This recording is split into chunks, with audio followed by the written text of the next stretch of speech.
in the long list of reasons why people are disillusioned with democracy, not just in the United States, but in other places, is that there is now a successful countermodel. The fact that there is now a Chinese system which can at least point to this record of continuous growth, and which looks at least, for the moment, very stable. And particularly, it's a model for developing countries, and who seek similar growth rates. But it's even a challenge to Democrats in stable democracies like the United States and in Western Europe, simply because of its unquestioned success. I mean, there's another aspect of this that we haven't touched on yet, which is, and this is less China and more Russia, but the degree to which the big autocracies, and you can maybe throw Iran in there as well, now see it as part of their foreign policy, the need to undermine Western democracy. And so Russia has it's not even a secret anymore. I mean, it uses disinformation, it uses corruption, it uses business deals, it uses funding for radical political parties, tailored to particular countries, whether it's, support for Catalan separatism or the German far right. Russia Brexit. It looks for whatever are the breaks or disagreements in any given country and then seeks to deepen those breaks.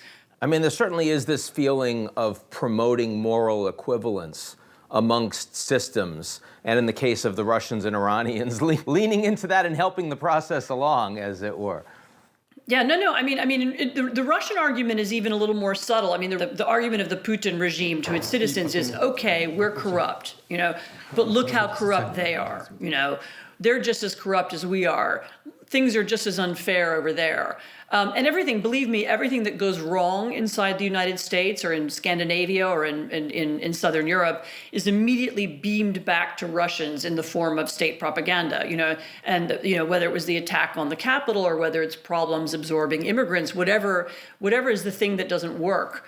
It's shown on Russian television. I mean, and it's used. So the Russians use it in both directions. And that's increasingly equivalent with Chinese state media as well. And here's the paradox, actually, and this gets us to a more interesting point, which is that even inside those systems, which both look actually pretty stable for the moment, the appeal of democracy and the kind of siren call of rule of law and the attractiveness even of Europe that we think is going so badly and it's all falling apart, even that is still strong enough that the governments in those countries feel the constant need to denigrate it to their own people. They are afraid of the appeal of these systems, and maybe they're right to be afraid. I mean, we've seen huge demonstrations, in Minsk, in Moscow, actually all over Russia, not to mention Hong Kong, and those were pro-democracy demonstrations. So even in places where